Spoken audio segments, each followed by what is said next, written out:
Hola a todos los amigos de Filosofía Apuntes. Estamos con Plutarco, antiguas costumbres de los espartanos. Ya vemos que es evidente que Plutarco está fascinado por el ideal espartano. Reunió aquí, en las antiguas costumbres de los espartanos, un conjunto de breves relatos que ilustran la vida cotidiana, la disciplina, también la austeridad en la comida, la educación hasta la firmeza moral que según él sostuvo a la polis durante siglos bajo las leyes. Aunque la autoría exacta del tratado sigue siendo discutida porque algunos la consideran un extracto elaborado por el propio Plutarco o por un continuador, otros una recopilación previa de las vidas paralelas. La verdad es que esta obra nos ofrece una visión coherente de la admiración del queronense por Esparta y también en la típica cuestión que tiene Plutarco de beber de fuentes clásicas como de Heródoto, Tucídides y escritos atribuidos a Jenofonte también. En sus 42 anécdotas, Plutarco no solo describe costumbres pintorescas, sino que nos muestra cómo estas prácticas moldeaban un orden político estable y una reputación de excelencia militar y moral que en su lectura se perdió cuando se abandonó la legislación. Así que ahí, sin dilación, vamos allá.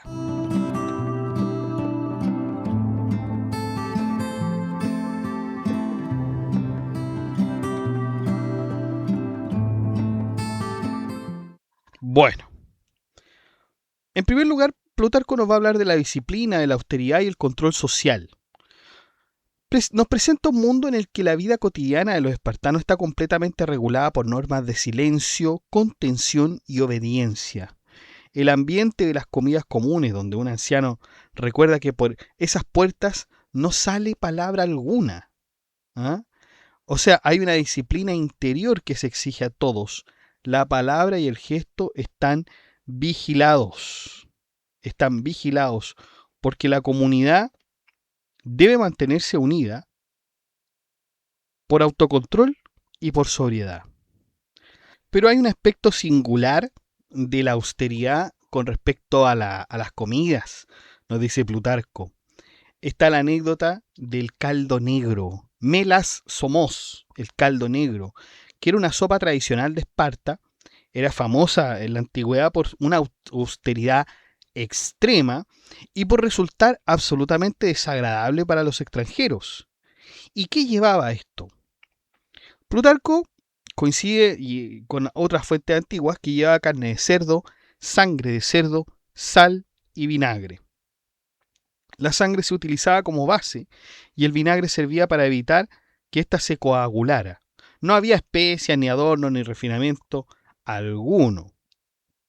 Y esto era un símbolo pedagógico y moral porque representaba la sobriedad, el rechazo del lujo, esa parte del régimen común de los sisitia, que eran las comidas colectivas obligatorias. Su consumo habituaba al cuerpo, a la resistencia y al alma, a la disciplina. Se decía que a los espartanos les parecía excelente, mientras que a los demás griegos les resultaba casi incomible, y de ahí la célebre idea de que solo quien ha endurecido por la vida espartana puede apreciar este plato. Saben, de hecho me recordó a una comida que también se tiene aquí en Chile, que es el ñache, que en realidad es mapuche, que es la sangre recién extraída, cruda o apenas coagulada, y que se consume como rito de fuerza vital ligado a la tierra y al animal, y que tiene un sentido energético, cosmológico, si ustedes quieren, ¿ya?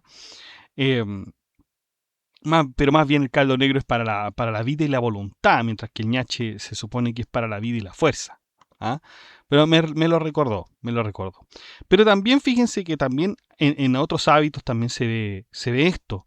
Los ciudadanos vuelven a sus hogares sin antorcha. ¿Para qué? Para entrenar la valentía y además la seguridad en la oscuridad. Todo acto cotidiano se convierte en un ejercicio formativo. La educación formal es mínima. Aprenden lo estrictamente necesario porque lo esencial es saber obedecer, resistir y combatir.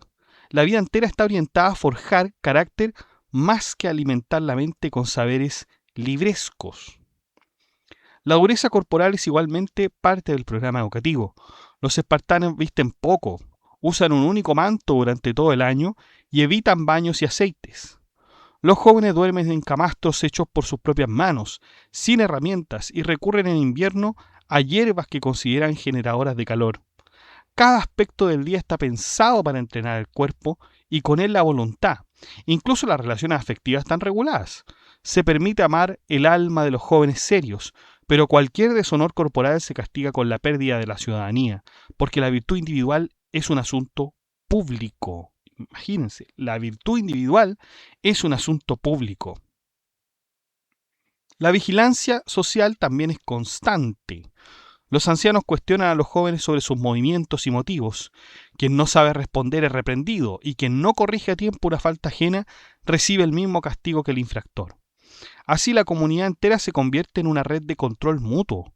La corrección no es solo externa, el culpable debe cantar su propia censura mientras recorre la ciudad, interiorizando la vergüenza como un mecanismo educativo. El respeto por los mayores cierra este cuadro porque no solo se obedece a los propios padres, sino a cualquier anciano de la ciudad, de modo que cada ciudadano ejerce autoridad sobre los hijos y viene del vecino como si fueran propios. Plutarco continúa hablándonos de la educación espartana, que funcionaba como un sistema entonces coherente de disciplina, donde la comunidad tenía autoridad incluso sobre los hijos de otros, como podemos ver en el tema de los ancianos. Si un niño era castigado y luego su padre no reforzaba ese castigo, ello resultaba realmente vergonzoso. Se presumía una confianza absoluta en que ningún ciudadano impondría órdenes indecorosas. También, obviamente, no solo aquí podemos ver que, digamos, no por toda esta disciplina y esto, férrea educación, vamos a pensar que no se cometían ilícitos o errores. Por supuesto que no. La práctica del robo, por ejemplo, era parte del entrenamiento y revelaba el carácter paradójico de la pedagogía espartana, porque se enseñaba a los jóvenes a sustraer alimentos con destreza, no por corrupción, sino para entrenar audacia, agudeza y resistencia. El castigo recaía no en robar, sino en dejarse atrapar. O sea, aquí se necesitaba tremendo valor, ingenio y autocontrol para que uno no fuera, digamos, castigado.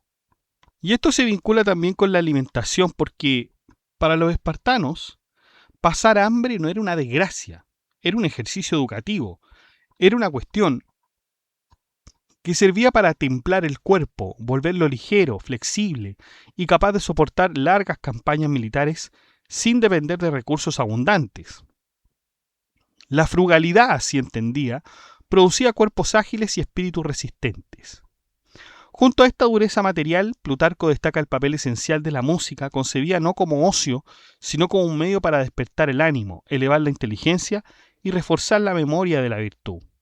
Las canciones exaltaban a los héroes que habían muerto noblemente y censuraban a los cobardes, funcionando como un programa moral colectivo. La estructura de los tres coros, los ancianos, los hombres maduros y los niños, expresaban la continuidad generacional del ideal espartano, pasado, presente y futuro. Y ahí se reconocía mutuamente en un diálogo musical una superación. Incluso en la marcha militar, la música acompaña el avance para armonizar valor y disciplina. Por ello se ofrecían sacrificios a las musas antes de entrar en la batalla. La defensa de la música tradicional era tan rígida que incluso Terpandro, que era un célebre citarista, fue sancionado por añadir una cuerda adicional a su instrumento. Y Timoteo de Mileto enfrentó la posibilidad de ver cortadas sus cuerdas extra. O sea, aquí había un rechazo radical a la innovación artística, porque para Esparta la simplicidad musical estaba unida al carácter moral. Lo complejo y ornamental se veía como una amenaza a la disciplina. De hecho, muchachos, nosotros ya hemos visto en la máxima de los espartanos, cómo los espartanos tenían un rechazo a la música ornamentada. O sea, la música no podía ser... no podía no servir para lo militar, para formar la disciplina, para formar el carácter. Si no formaba la disciplina, no formaba el carácter, si no tenía connotación militar, o sea, esa música no servía. Acuérdense que en máxima de los espartanos, algunos espartanos que se les presentaban algunos músicos, grandes músicos de la antigua Grecia, y ellos no tenían ningún respeto, ningún respeto. O sea, ¿para qué sirve tu música si no es para formar el carácter y la fuerza, digamos? ¿Mm?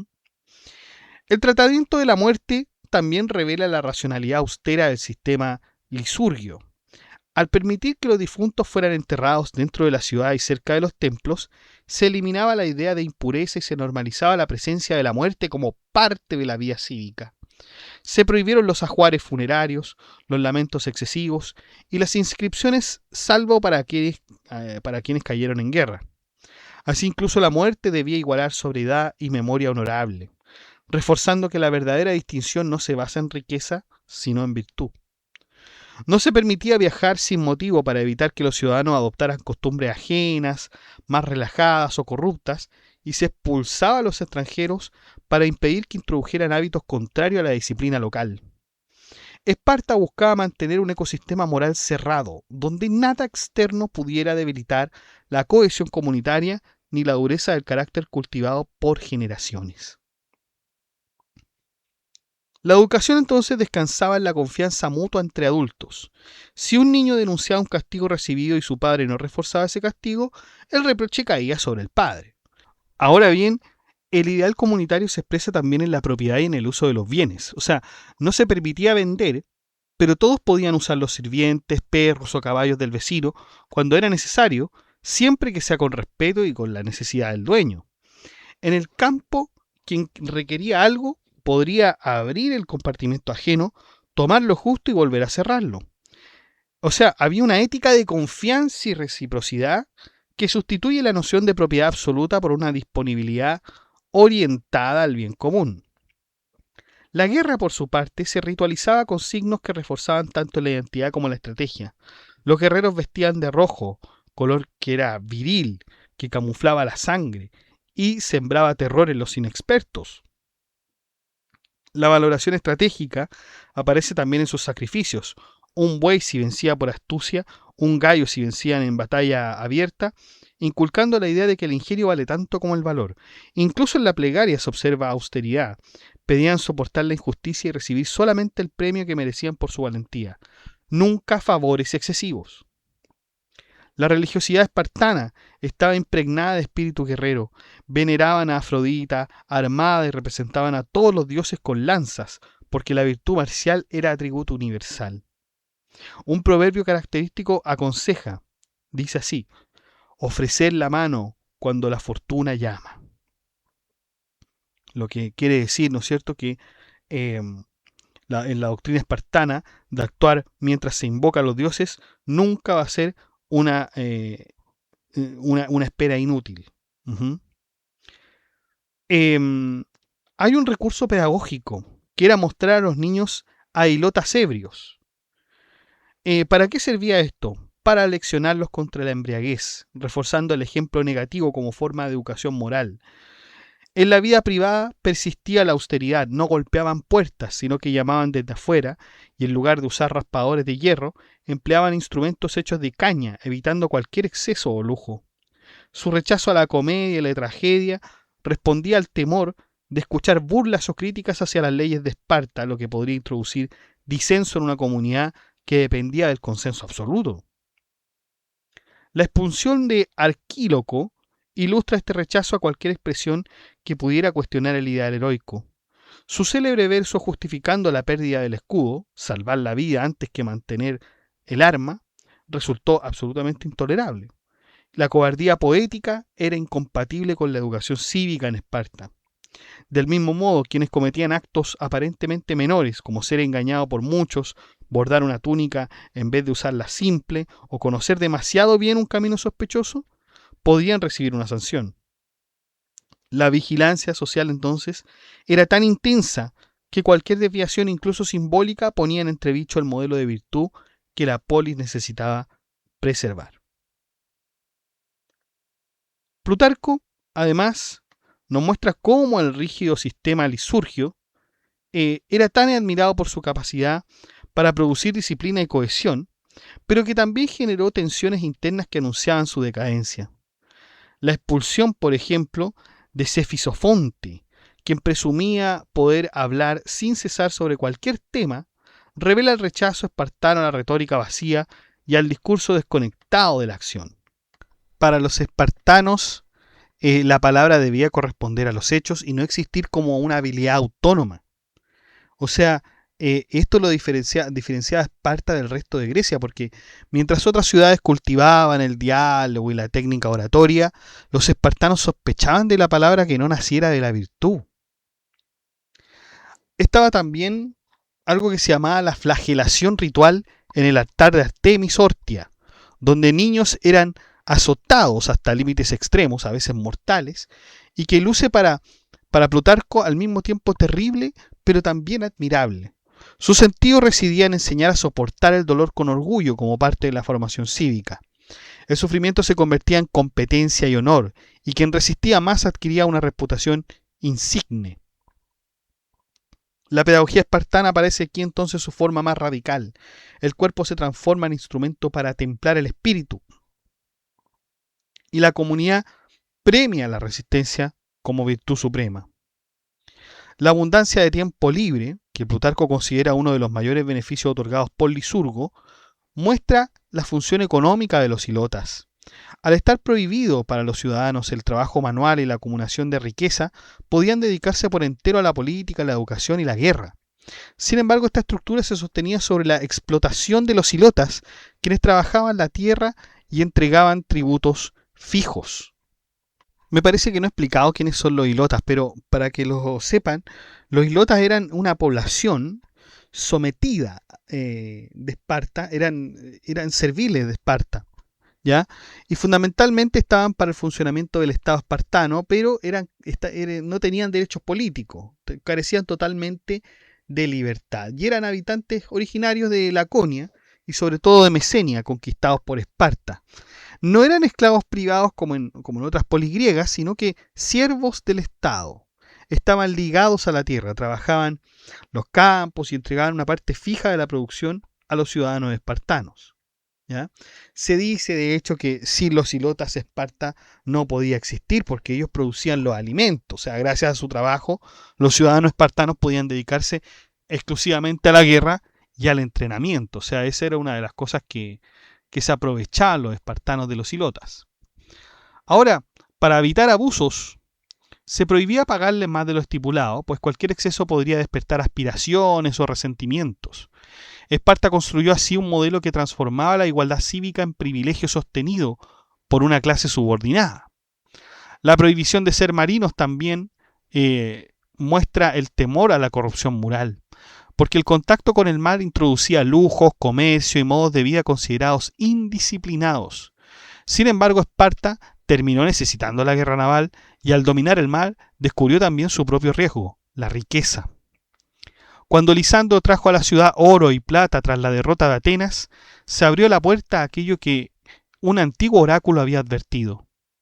El amor a la riqueza matará a Esparta. El amor a la riqueza matará a Esparta. Lo que antes era virtud compartida, la pobreza, la frugalidad y la igualdad, empezó a erosionarse cuando el metal circuló y los honores se compraron. La condena a muerte de quienes acumularon dinero muestra el intento desesperado de frenar esa transformación, pero ya era muy tarde. Ya Esparta estaba cayendo en la decadencia máxima. Ya no había vuelta atrás,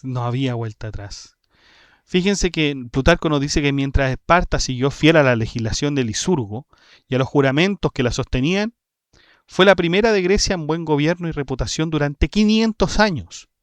Pero cuando la ambición y el deseo de lucro se infiltraron, su poder se debilitó, sus aliados se volvieron en su contra y tras la hegemonía macedonia, solamente Esparta conservó parte de su independencia gracias al pequeño residuo de su antigua disciplina.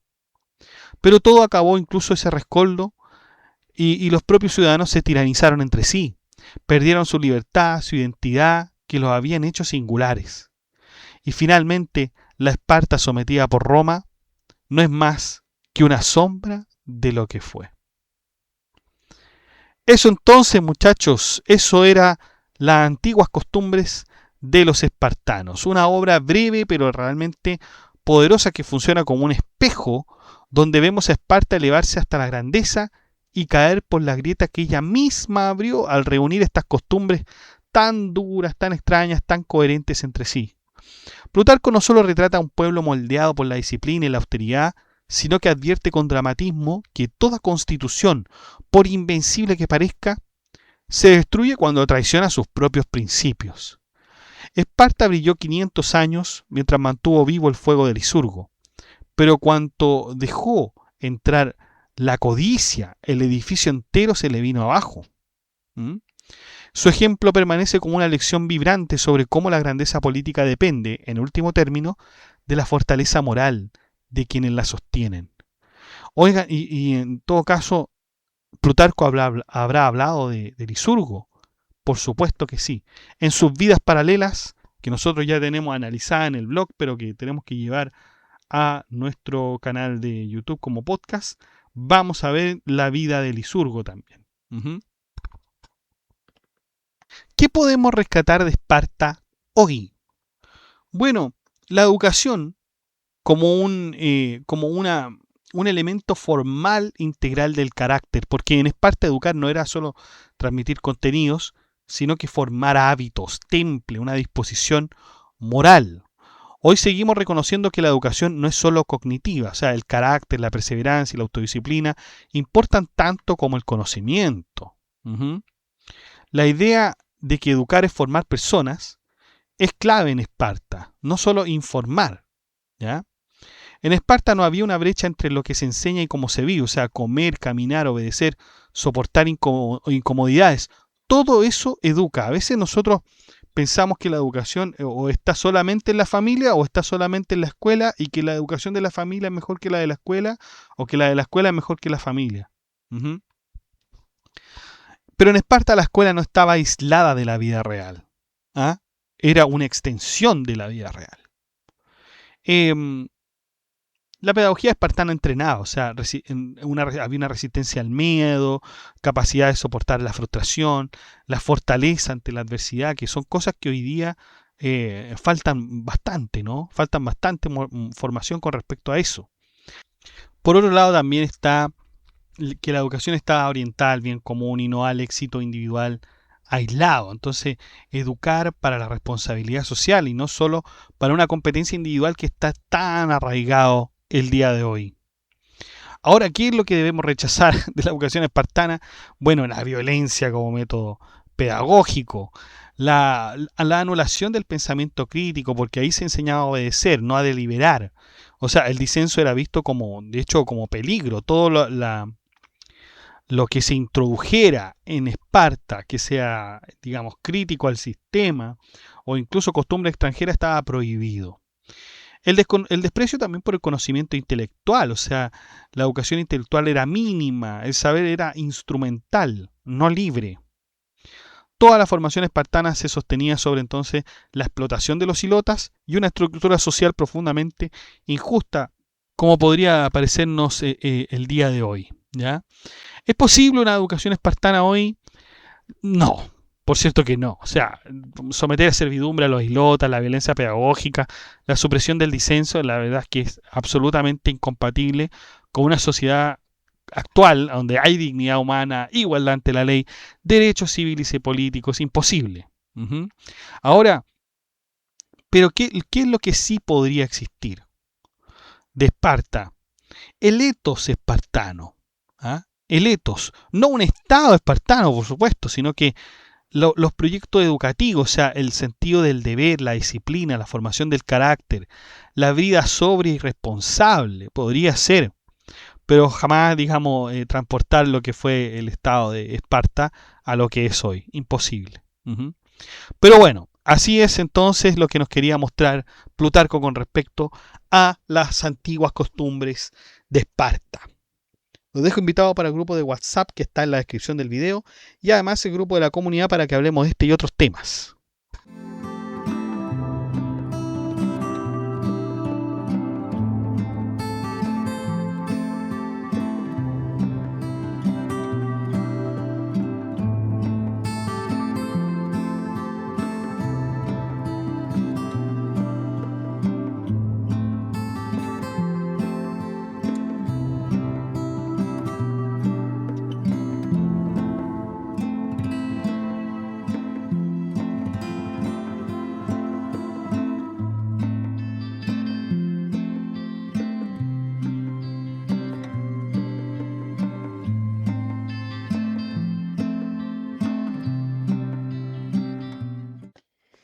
Bueno chicos, eso ha sido todo. Muchas gracias por escuchar este podcast. Si le ha gustado, dé like, comente, comparta, suscríbase, acceda al blog que está en la descripción del video, haga soporte en PayPal y en Patreon. Saludamos a nuestros mecenas. En primer lugar, a Diego, que es el mecenas nivel Lorenzo de Medici. Muchas gracias, Diego. Su apoyo permite seleccionar y hacer posible el episodio destacado de este mes. Además, su participación no solo respalda este trabajo, sino que también orienta el rumbo de nuestras investigaciones. Así que muchas gracias, Diego. Agradecemos también a nuestro mecenas medieval, que es Gab Welther. Agradecemos su compromiso sostenido con la preservación de este canal, de la transmisión del conocimiento, entre otros. Su aporte contribuye a mantener vivo este espacio de estudio y reflexión. Muchas gracias, Gab Welther. Saludamos a nuestros mecenas romanos que son Abstract Panicker, José Manuel Santos, Ricardo, Mayra Alejandra Durán, Sergio Pablo Camarillo Hernández, el Chico Tesla, Luis Gilberto Osorio Casas, Leticia Mejías y Álvaro Bonilla. Gracias muchachos por brindar la base que sostiene este proyecto mes a mes. Su constancia y apoyo permiten que esta labor continúe con seriedad, disciplina y dedicación. Y usted también puede ser un mecenas y apoyar este proyecto educativo que es Filosofía Apuntes, haciendo clic en el botón unirse de cada video, en el cual usted podrá encontrar todas las membresías y usted podrá escoger la que mejor le acomode, la que mejor le resulte.